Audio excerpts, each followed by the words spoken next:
Magandang gabi po sa ating lahat. Ang aming share ni Mera ay makikita sa Nehemiah chapter 10 verses 1 to 12.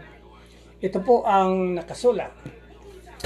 Now those that served were Nehemiah the Tirshata, the son of Hatchaliah and Sidkijah, Siraiah, Asariah, Jeremiah, Pashur, Amariah, Malchijah, Hatos, Shibaniah, Maluk, Harem, Merimot, Obadiah, Daniel, Gineton, Barok, Mishulam, Abijah, Mijamin, Maziah, Bilgai, Shemaiah.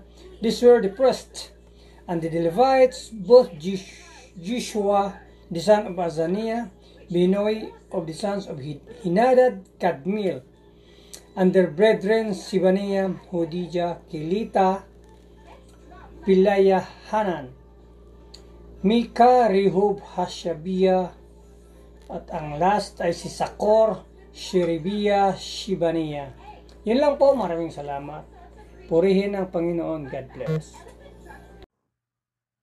Isang mapagpalang gabi po sa ating lahat. Ngayong gabi po, ang aking babahagi mula sa aklat ni Nehemiah, Kabanata 10, talata 13 hanggang 17. Mula naman sa mga pinuno ng bayan, ang lumagda sina Paros, Pahat Moab, Elam, Satu, Bani, Buni, Asgad, Bebay, Adonihas, Bigbay, Adin, Ater, Ezekias, Asur, Hodias, Azum, Bezai, Harib, Anatot, Nebay, Magpiyas, Mesulam, Hesir, Mesezabel, Saduk, Hadua, Pelatias, Hanan, Ananias, Hosea, Hananias, Asub, Halohes, Pilha, Sobek, Rehum, Asabna, Maaseyas, Ahiyas, Hanan, Anan, Maluk, Harim, at Baana.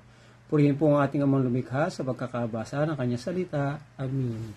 Magandang gabi po sa ating lahat. Ang babasahin ko po ngayon ay mula po sa aklat ng Nehemiah, chapter 10, verse 18 to 27.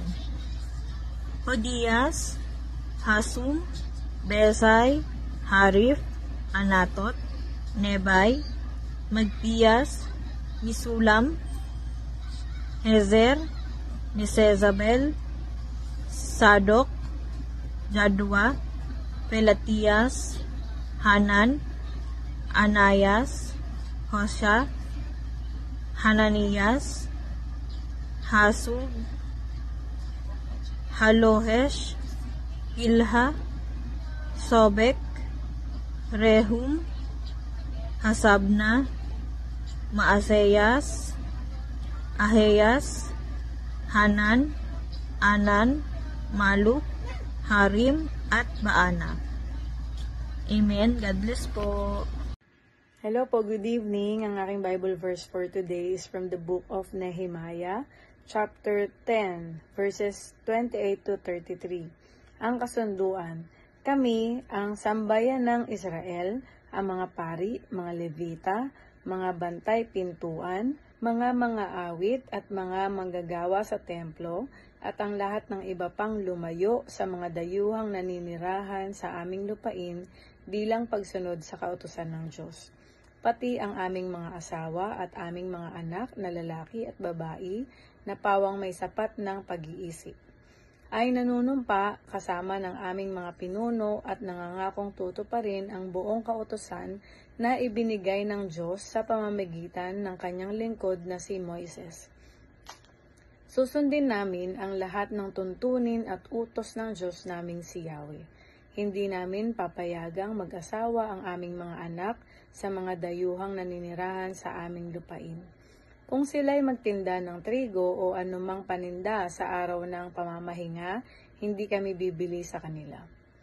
Tuwing ika-7 taon, hindi namin tatamnan ang mga bukirin at hindi na namin sisingilin ang mga may utang sa amin. Taon-taon magbibigay ang bawat isa sa amin ng halos 4 na gramong pilak upang makatulong sa gastusin para sa templo. Magkakaloob kami ng mga sumusunod para sa serbisyo ng pagsamba doon sa templo.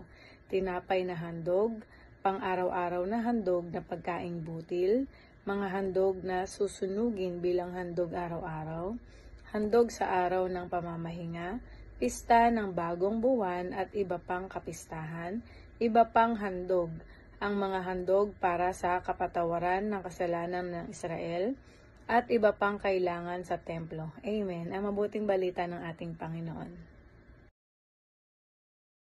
Pumuli ang Panginoon sa pagkakataon na ibinigay muli sa atin, no? Na mapagtagumpayan muli natin na tayo makapagbasa muli ng Biblia para sa araw na ito. Sabi po dito sa Nehemiah, no? Chapter 10, verse 34-39, ito po yung ating babasahin. Nagpalabunutan kami lahat, pati ang mga pare namin at mga Levita para malaman kung kailan magdadala ng panggatong ang bawat pamilya bawat taon para gamitin sa mga handog sa altar ng Panginoon na aming Diyos ayon sa nasusulat sa katusan. Nangako rin kami na dadalhin namin bawat taon sa templo ng Panginoon ang unang ani ng aming bukirin at ang unang bunga ng aming mga tanim. Dadalhin din namin sa mga pari na naglilingkod sa templo ng aming Diyos ang aming mga panganay na anak na lalaki, pati ang unang anak ng aming mga baka, tupa, kambing ayon sa nasusulat sa katusan. Nangako pa kami na dadalhin namin sa mga pari ang pinakamagandang klase ng aming harina at iba pang mga handog bilang pagpaparangal sa Panginoon para ilagay sa bodega ng templo ng Diyos. Dadalhin din namin ang pinakamabuti naming mga prutas at ang bagong katas ng ubas at langis ng olibo. Dadalhin din namin sa mga Levita ang ikapo ng aming mga ani dahil sila ang nangungulekta ng mga ikapo sa lahat ng baryo na may sakahan kapag nangungulekta na ikapo ang mga Levita. Sinasamahan sila ng mga pari mula sa angkan ni Aaron at ang ikapo na nakolekta ay dadalhin sa mga Levita sa bodega ng templo ng aming Diyos. Ang mga Israelita pati ang mga Levita ay dapat magdala ng mga handog na trigo, bagong katas ng ubas at langis sa bodega, kung saan nakalagay ang mga kagamitan ng templo at kung saan nakatira ang mga pari na naglilingkod sa mga gwardya ng mga pintuan ng templo at ang mga awit. Kaya nangako kami na hindi namin pababayaan ang templo ng Diyos.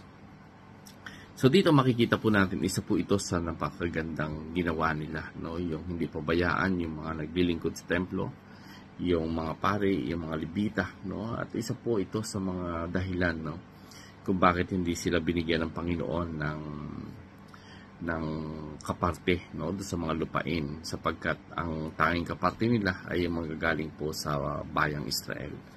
So dito makikita natin na yung ginagawa ng mga Israelita, no, yung pagpaparangal, yung mga kanilang mga ikapo, yung mga ani, yung pagsunod nila sa nais ng Panginoon, sa mga tuntunin ng Panginoon. Ito po ay isang bagay na napakagandang gawin, no, lalong higit kapag ito po ay naunawaan ng puso, sapagkat yung iyong pagbibigay ay nagiging akma po ito sa panuntunan ng Panginoon. So purihin po muli ang Panginoon, and God bless everyone.